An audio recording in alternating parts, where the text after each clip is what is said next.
Ô toi qui m'écoutes en ce moment, que la paix et la miséricorde d'Allah enveloppent ton cœur fragile. Prends une profonde inspiration. Ferme les yeux un instant si tu le peux.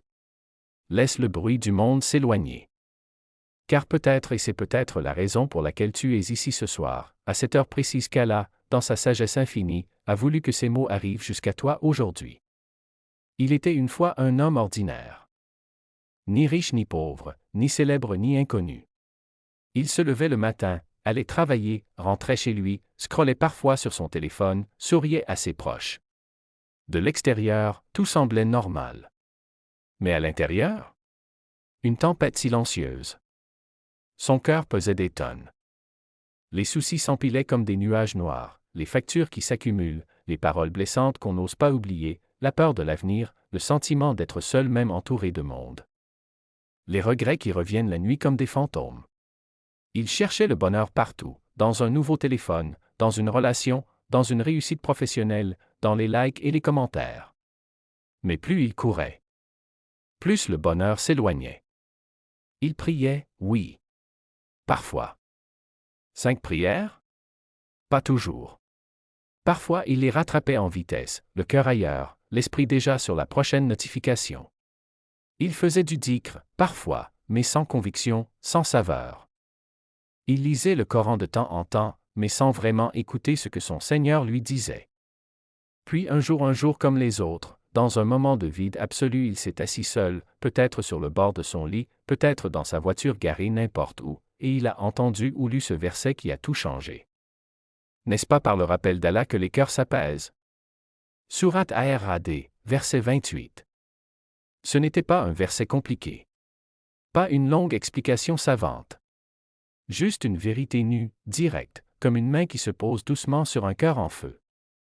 Et là, il a compris. Son problème n'était pas principalement l'argent qui manque. Ni le conjoint qui ne comprend pas. Ni le travail qui stresse. Ni même les épreuves qui s'enchaînent. Son vrai manque, c'était Allah. Il avait où chercher, sauf celui qui donne tout. Alors il a pris une décision simple, mais courageuse, revenir à la base. Pas d'un coup, pas en devenant parfait du jour au lendemain. Non. Petit à petit. Sincèrement. D'abord, la prière. Il s'est promis de ne plus la manquer, même si c'était dur. Même quand il était épuisé. Même quand son cœur disait « pas aujourd'hui ». Il se rappelait cette parole magnifique du prophète, que la paix et les bénédictions d'Allah soient sur lui. La prière est lumière. Rapporté par Muslim. Il a commencé à prier avec plus de présence. Pas une prière parfaite, non, mais une prière honnête. Il se forçait à faire ses ablutions calmement. À dire « Allahu Akbar » en sentant vraiment qu'il laissait le monde derrière lui. À réciter la Fatiha lentement, comme s'il parlait à quelqu'un qui l'écoutait vraiment.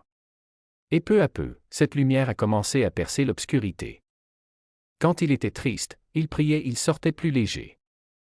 Quand il avait peur, il priait, il se sentait protégé.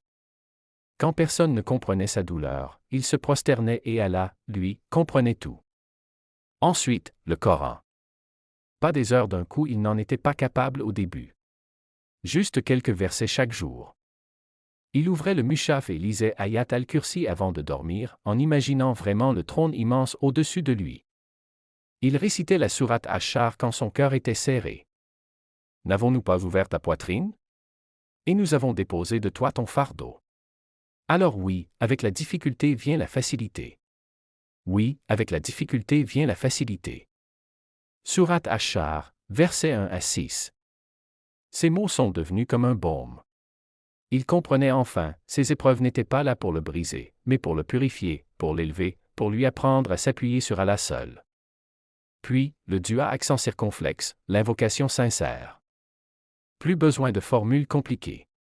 Il parlait à Allah comme on parle à son meilleur ami ou plutôt, bien mieux, à celui qui connaît déjà tout de nous. La nuit, quand le monde dormait, il levait les mains et murmurait. « Oh Allah, je suis fatigué. Oh Allah, je n'y arrive plus. Oh Allah, toi seul peux changer mon cœur. » Et il se rappelait cette parole si belle du prophète, que la paix et les bénédictions d'Allah soient sur lui. Allah est pudique et généreux. Il a honte de laisser son serviteur lever les mains vers lui et de les lui rendre vides. Rapporté par Abu Daoud et Tirmidhi hadith authentique. Il a compris que même quand la réponse tarde, ce n'est pas un refus. Allah répond toujours. Soit il t'accorde exactement ce que tu demandes. Soit il écarte de toi un mal que tu ne voyais pas. Soit il te réserve, dans l'au-delà, quelque chose de bien meilleur. Les mois ont passé. Sa vie extérieure n'a pas changé du jour au lendemain, les problèmes étaient toujours là. Mais son cœur? Transformé. Les mêmes soucis existaient, mais il ne le contrôlait plus. Il avait trouvé un refuge plus grand que tous les problèmes du monde, la proximité d'Allah. Et Allah dit. Et quiconque place sa confiance en Allah, il lui suffit. Surat At-Talaq, verset 3. Quand Allah te suffit, que crains-tu encore? Ô toi qui m'écoutes jusqu'ici. Si ton cœur est lourd ce soir. Si tu as l'impression de porter le monde sur tes épaules. Si tu pleures parfois sans que personne ne le sache. Sache une chose, une seule, Allah te voit. Allah t'entend. Allah ne t'a jamais, jamais abandonné.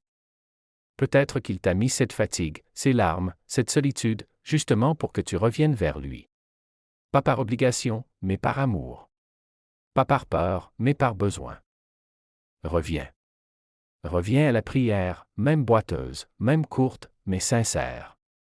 Reviens au Coran, même un verset par jour, lu avec le cœur. Reviens au Dieu à accent circonflexe, même avec des mots simples, même avec des sanglots. Fais un pas vers Allah, et Allah court vers toi. Le prophète, que la paix et les bénédictions d'Allah soient sur lui, nous rapporte ces paroles divines. Si mon serviteur s'approche de moi d'un empan, je m'approche de lui d'une coudée, s'il s'approche d'une coudée, je m'approche d'une brasse, et s'il vient à moi en marchant, je viens à lui en courant. Rapporté par Al-Bukhari et Muslim hadith Qudsi. Alors marche vers lui. Même lentement. Même en pleurant. Même imparfait. Car quand Allah court vers toi, plus rien ne peut te détruire. Que Allah apaise chaque cœur fatigué qui écoute ces mots. Qu'il illumine tes nuits les plus sombres. Qu'il transforme tes épreuves en porte vers son paradis. Et qu'il fasse de nous, jusqu'à notre dernier souffle, de ses serviteurs aimants et sincères. Amin ya Rab Allah la main. Assalamu alaikum wa rahmatullahi wa barakatuh.